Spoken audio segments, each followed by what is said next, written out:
각 세기 시대를 정의하는 용어가 다양하게 우리들에게 제시되는 그러한 그 환경 속에서 우리는 살아가고 있습니다. 20세기를 존 갈브레이스라는 그 교수님이 그렇게 정의를 했습니다. 불확실성 시대라고 지나간 20세기를 그렇게 판단을 하고 또 그렇게 평가를 내렸습니다. 그런데 얼마 되지 않은 지금 21세기를 살아가는 지금 우리들에게 또 한 전문가가 이렇게 이 시대를 정의하고 있습니다. 불확실성 시대가 아니라 초불확실성 시대라는 말로 이 시대를 정의하고 있습니다. 이게 무엇을 뜻하는 건지 여러분들은 잘 이해하실 수 있을 것입니다.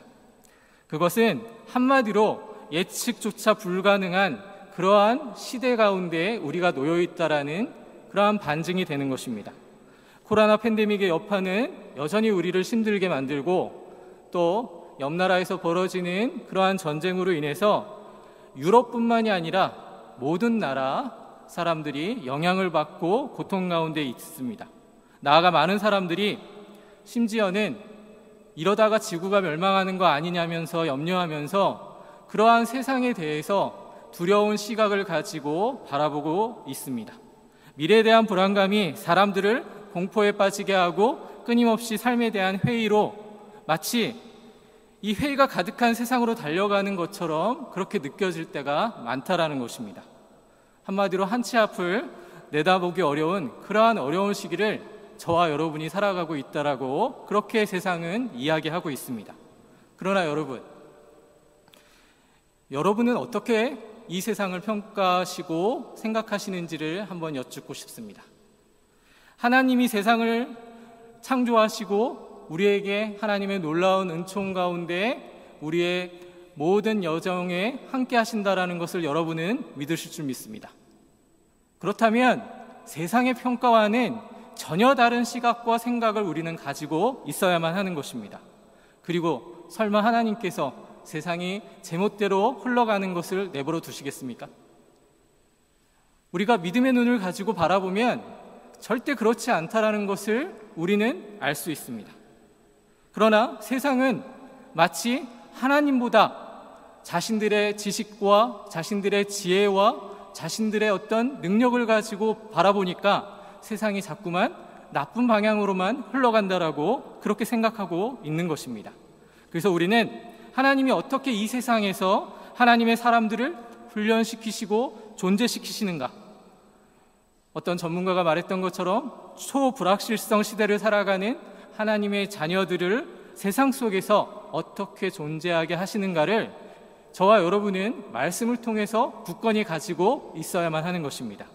그래서 오늘 이 말씀을 통해서 여러분이 얼마나 이 땅에서 소금과 빛의 역할을 감당해야 되고 얼마나 책임 의식을 갖고 살아야 되는지를 한번 살펴보고자 하는 것입니다. 하나님의 말씀인 성경은 이 준비하는 하나님, 모든 세계를 이끌어 가신 하나님에 대해서 계속해서 폭넓게 소개하고 있습니다. 이것을 가장 잘 보여준 그 본문 가운데 하나가 바로 오늘 읽었던 본문입니다. 창세기 22장 말씀은 신앙생활을 하셨던 분들이라면 여러분 잘 아시는 본문이기도 합니다. 아브라함과 이삭이 신앙의 여정 속에서 굉장히 위기를 겪는 그러한 내용을 우리에게 소개하고 있습니다. 인간적인 내용으로는 이해할 수 없는 그러한 내용들이 우리에게 소개되고 있는데 이 말씀을 통해서 은혜 나누기를 원합니다. 같이 2절 말씀을 다 같이 찾아보시기를 부탁을 드립니다. 같이 한번 2절 말씀을 읽도록 하겠습니다. 창세기 22장 2절 말씀입니다. 같이 읽을까요? 여호와께서 이르시되 내 아들 내 사랑하는 독자 이삭을 데리고 모리아 땅으로 가서 내가 내게 일러 준 한 산 거기서 그를 번제로 드리라. 아멘. 여기서 독자라는 예전 성경에는 내 아들, 내 사랑하는 독자 이삭이라고 소개되고 있으면서 여기서도 독자라는 말이 등장을 합니다. 독자라는 말이 뭐죠? 당연히 아시겠지만 여기서의 독자라는 말의 의미는요, 전혀 다른 의미로 우리에게 소개되고 있다는 것을 놓치면 안 됩니다. 그것은 하나님께서 약속하신 유일한 믿음의 자녀라는 뜻입니다.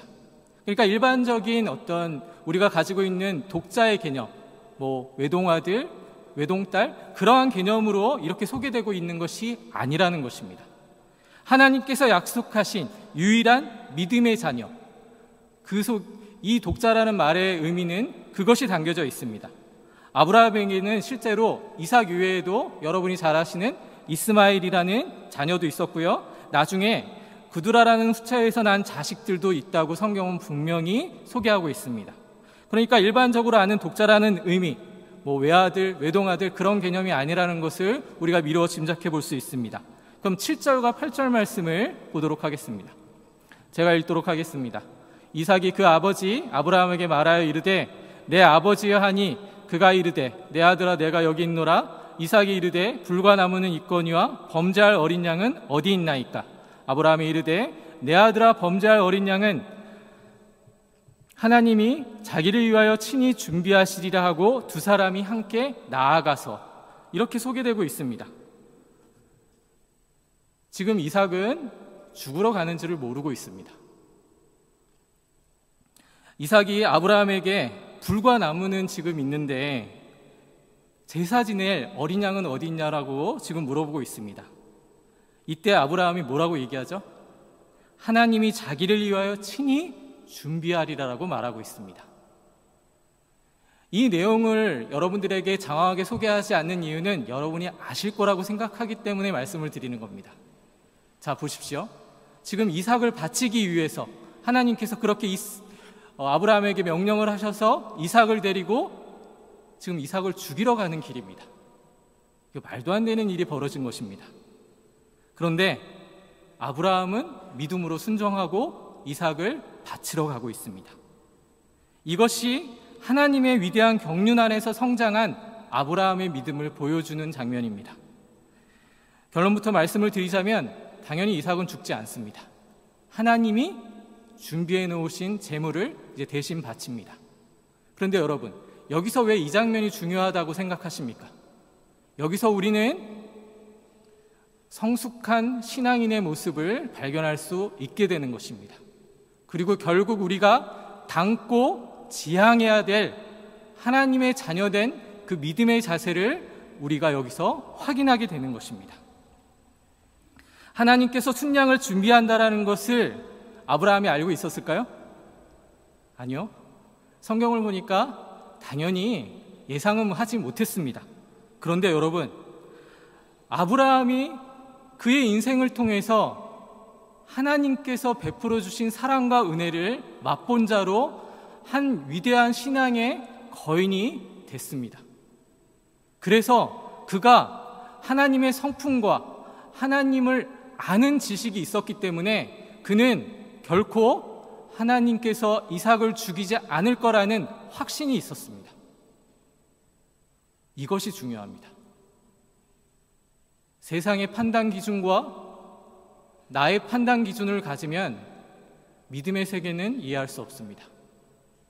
저와 여러분이 지금 이 자리에 있는 것이 얼마나 기적과 같은 일인지를 제가 아무리 장황하게 설명하고 설득하려 해도 믿음이 없이는 이해할 수 없게 되는 것입니다.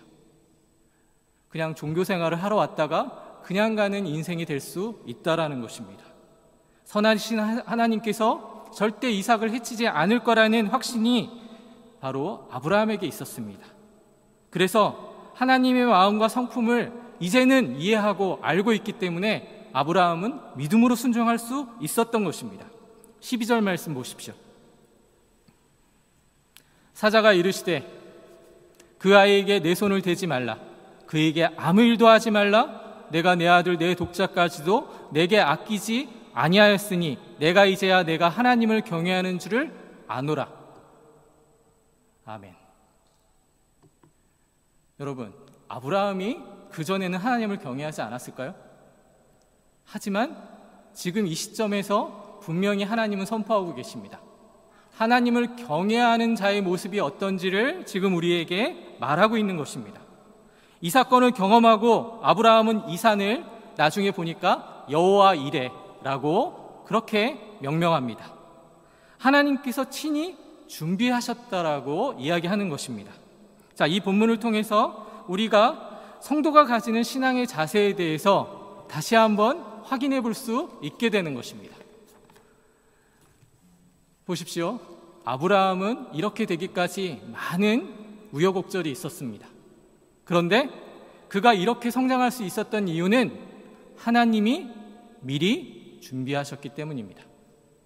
어떤 일도 우연히 벌어지는 일은 절대로 없습니다. 우리가 바라보는 시각에서는 세상에서 벌어지는 모든 일들이, 악한 일들이, 좋은 일들이 그냥 우연히 벌어지는 것 같아 보이지만 하나님의 계획 아래서 움직이는 것을 우리가 놓치면 안 됩니다. 이 세계를 창조하시고 우주를 창조하신 하나님께서 그냥 즉흥적으로 이 세계를 만드셨겠습니까? 삼위 하나님의 영원한 은원 가운데 계획하셨습니다.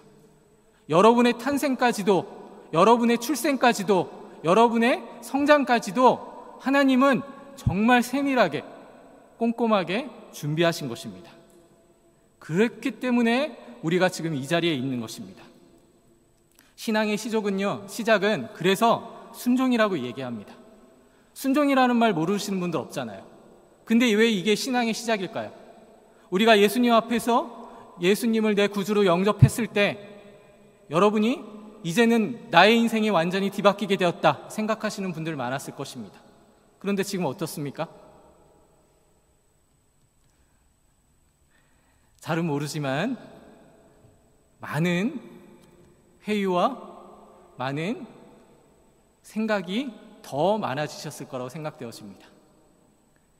그런데 그것을 통해 하나님께서는 바로 저와 여러분을 성장시켜 나가시는 것입니다. 예배자의 첫 번째 자세는 순종입니다. 성도의 첫 번째 자세는 순종입니다. 순종하지 않고는 성장할 수 없습니다. 예수님은 죽기까지 순종하셨습니다. 그래서 우리는 핑계할 수 없습니다. 하나님의 아들이신 예수님이 성부 하나님의 말씀에 순종하셨습니다. 그건요, 절대로 우리는 내 의지와 내 욕심을 가지고 하나님 말씀에 반할 수 없다라는 것입니다.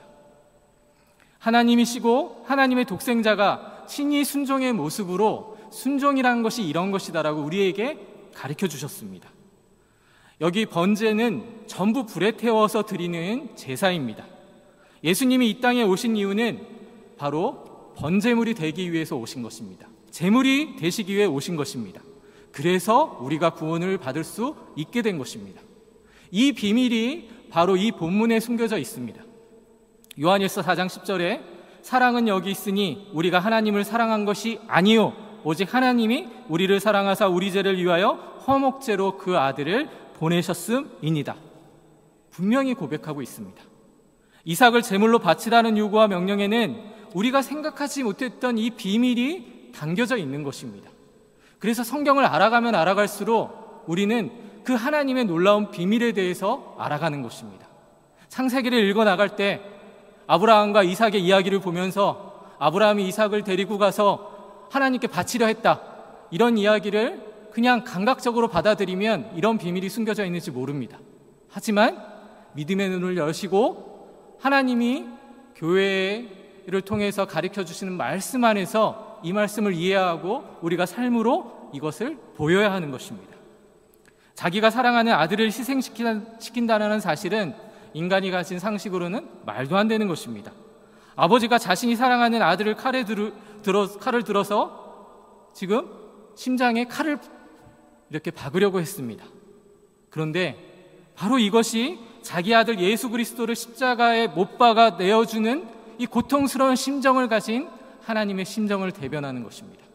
하나님은 아무렇지도 않게 예수님을 우리에게 보내신 것이 아닙니다. 여러분이 상상할 수 없는 그 상상, 희생의 그 마음으로 지금 하나님의 아들이신 예수님을 보내신 것입니다. 자기 아들의 십자가에 죽는 장면을 지켜보셨습니다. 그 어떤 인간도 경험할 수 없는 슬픔입니다. 하지만 이 일은 결국에 저와 여러분들을 위해서 행하신 일이라는 것이 성경의 증언이라는 것이죠. 그리고 이 본문은요, 아브라함이 하나님을 진정으로 사랑하는가, 진정으로 하나님을 경외하는가, 하나님의 것을 하나님의 것으로 인정할 수 있는가를 시험하는 본문입니다. 1절 말씀으로 돌아가 보도록 하겠습니다. 1절 말씀 같이 한번 한 목소리로 읽도록 하겠습니다. 같이 읽을까요? 그 일 후에 하나님이 아브라함을 시험하시려고 그를 부르시되 아브라함아 하시니 그가 이르되 내가 여기 있나이다. 아멘. 하나님은 아브라함에게 무엇을 하기를 원하셨습니까? 시험하시기를 원하셨습니다. 여러분, 우리가 살면서 얼마나 많은 테스트를 받습니까? 참 많이 받습니다. 어렸을 땐 그게 너무 싫었습니다. 그래서 이 시험에만 벗어날 수 있다면 정말 좋겠다라는 생각을 참 많이 가졌습니다. 근데 우리의 인생은 시험입니다. 테스트를 받는 것입니다. 아브라함을 부르시고 믿음을 점검하는 하나님의 시험은 아브라함에게 있어서는 너무나 가혹한 시험이었습니다. 그 시험의 주제가 뭡니까? 아들을 갖다 바치라라는 것이었습니다. 여기서 우리는 한 가지 중요한 사실을 또한 깨달을 수 있습니다. 그건요, 사람들은요 받는 거에만 관심이 많습니다. 선물 받으면 기분 좋으시죠? 기분 안 좋은 사람이 어디 있겠습니까? 근데 선물을 너무 많이 받다 보면 그 선물이 내 마음에 합당하기를 원합니다. 그래서 조금 더 좋은 거를 바랍니다. 그게 인간의 모습입니다. 사람들은 받는 데에만 관심이 있고 받는 것에서만 기쁨을 누리려고 합니다.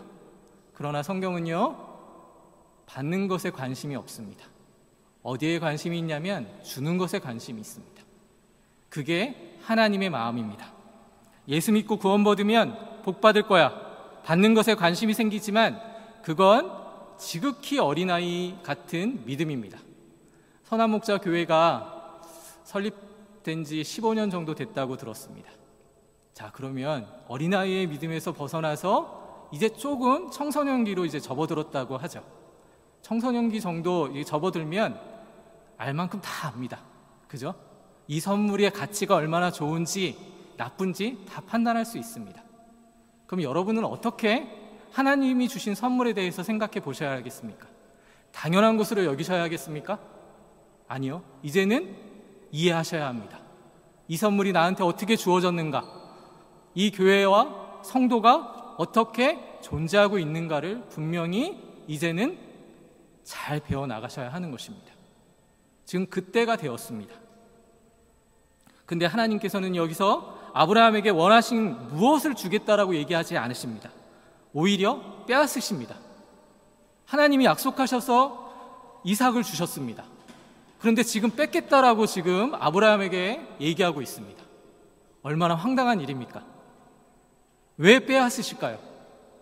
이걸 잘 이해해야만 하는 것입니다. 우리는 우리가 욕심내는 것을 비워야만 합니다. 그럴 때 하나님의 은혜가 채워지기 시작하는 것입니다. 사람은 절대로 자신의 것을 비우지 못합니다. 계속 무언가를 채우려고 합니다. 그게 죄든 재물이든 채워나가야만 만족하는 존재입니다. 하지만 하나님은 그걸 바라시지 않습니다. 하나님의 사람이 되면 이제 비워야만 합니다. 세상에 가진 욕심, 세상이 지향하는 어떤 것 다 버려야만 하는 것입니다. 그렇지 않으면 하나님 앞에 절대로 제대로 쓸 수 없습니다. 이제 하나님의 은혜가 여러분의 인생 가운데 여러분의 인생을 지배하기를 간절히 축원합니다. 주는 자보다 받는 자가 복되다라는 예수님의 말씀이 있습니다. 이게 기독교입니다. 이게 크리스찬입니다. 주는데 더 큰 관심이 있어야만 하는 것입니다. 주지 않고는 하나님의 은혜의 가치를 생각할 수 없습니다. 하나님의 은혜가 얼마나 큰지 그냥 막연하게 그냥 그렇게 깨달아가는 것입니다. 하나님을 아는 것과 그에게 나아가는 길 대신 예수 그리스도를 닮아서 그리스도 안에서 장성한 분량에 이르기까지 우리는 성장해 나가야만 하는 것입니다. 그래서 교회가 존재하는 것이고 성도들이 존재하는 것입니다. 하나님께서 독생자 예수 그리스도를 우리에게 주셨을 때에는 여러분이 받을 만한 자격이 있어서 주신 것이 절대로 아니라는 거 아시죠? 받을 만한 자격이 있어서 여기 나와 계셨다고 생각하면 잘못 생각하시는 것입니다. 여기서 한 가지 더 믿음의 중요한 정의를 짚고 넘어가야 합니다. 처음 믿음은 아들을 얻었듯이 우리는 구원을 그렇게 얻었습니다. 그러나 믿음의 마지막 단계는요, 아까도 언급했다시피 빼앗기는 것입니다. 하나님이 가져가시는 것입니다. 믿음이란 나를 포기하고 하나님을 바라보는 것입니다. 믿음이란 하나님이 무엇을 얼마나 주시는가, 거기에 달려있는 게 아닙니다. 내가 얼마나 포기하느냐에 달려 있습니다. 믿음이란 하나님이 무엇을 어떻게 주시는가, 그것에 따라 좌우되는 게 아니라는 말씀입니다. 이제 우리는 곧 죽을 때가 올 것입니다. 인간이 당연히 인간의 육신을 가지고 있는데 안 죽겠습니까? 그런데 그건 인간의 시각입니다. 저와 여러분은 하나님 나라에서 영원한 생명을 가지고 살아갈 존재들입니다. 그래서 우리에게는 더 큰 축복이 예비되어 있습니다. 그러면 조금 더 넉넉하게 세상을 바라보셨으면 좋겠습니다. 조그만 것에 연연하지 마십시오. 우리가 죽으면 우리가 가진 것들은 아무것도 아닙니다. 우리가 가진 지혜와 우리가 가진 재물 아무것도 아닙니다. 너무 막연하게 목사가 얘기하는 것 같다고 느끼실 분들이 많겠지만 나중에 죽기 전에 다 한 번씩 이 생각을 하실 날이 올 겁니다. 그때 후회하지 말고 지금 하나님의 말씀에 따라 나아가시는 저와 여러분이 되시기를 바랍니다. 그냥 교회에 왔다가 그냥 종교적인 프로그램에 참여했다가 그냥 돌아가는 그런 인생 되시지 않기를 부탁을 드립니다. 마지막으로 하나님이 아브라함을 찾아와 아브라함을 부르시죠. 아브라함아 하고 부르십니다. 그때 아브라함이 어떻게 대답합니까? 예, 제가 여기 있습니다라고 그렇게 말합니다. 우리가 이 본문에서 살펴볼 것은 예전의 아브라함의 대답과 지금의 대답은 질적인 엄청난 차이가 있는 것입니다. 전에도 수없이 하나님은 아브라함을 부르셨어요. 그때마다 아브라함은 어떻게 했습니까? 믿음으로 순종해서 네라고 대답했습니다. 그러나 지금 아브라함의 대답은 전에 이야기했던 그러한 예하고는 전혀 다른 엄청난 은혜가 담겨져 있는 것입니다. 오직 내가 여기 있나라고 대답하는 이 신앙의 고백이 하나님만을 의지하고 신뢰하는 자에게만 나오는 고백이라는 사실을 우리가 놓치면 안 된다라는 것입니다. 저와 여러분은 아브라함의 이러한 신앙의 모습, 이것을 꼭 닮아서 습득해야 하는 것입니다. 여기서 끝내면 안 됩니다. 아브라함이 고백할 수 있는 데까지 우리는 갈 수 있습니다. 왜냐하면 아브라함이 우리의 믿음의 조상이고 우리의 앞서 본이 됐기 때문에 우리는 충분히 그것을 해나갈 수 있습니다. 마치 종교개혁자들이 카톨릭의 엄청난 잘못된 그러한 잘못들에서 분연히 일어나서 진리를 가지고 목숨을 걸고 하나님 앞에 고백한 모습들입니다. 이러한 신앙의 모습들은 계속해서 연결되어야 하는 것입니다. 다음 세대를 위해서도 계속해서 연결되어야 합니다. 마틴 루터가 종교개혁을 하면서 이러한 아브라함의 심정을 아마도 이해했던 것 같습니다. 프랑크푸르트 인근에 보름스라는 도시가 있습니다. 근데 거기에 종교개혁을 기념해서 루터 공원이 만들어졌는데 그 루터 주변에 이제 그 조각상들이 있는데 종교개혁의 위대한 개혁가들이 같이 이렇게 조각되어 있습니다. 근데 거기에 루터가 고백한 이 말이 지금 기록되어 있습니다. 내가 여기 서 있습니다. 나는 달리 아무것도 할 수 없습니다. 하나님 나를 도우소서. 이 신앙의 고백이 저와 여러분의 인생을 좌우하는 고백이 되기를 부탁을 드립니다.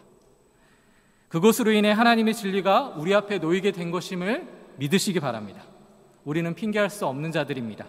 이러한 신앙의 고백이 지금 선한 목자 교회와 사랑하는 성도들 앞에 놓여 있습니다.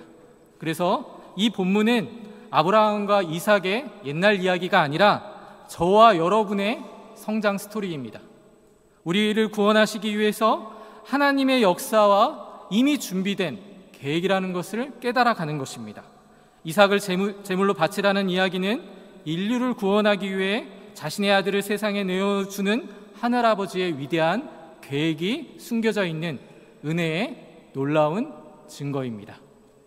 우리는 우연히 이 땅에 존재하는 것이 아니라고 말씀드렸습니다. 지금 이 순간 만나는 것은 우연이 아닙니다.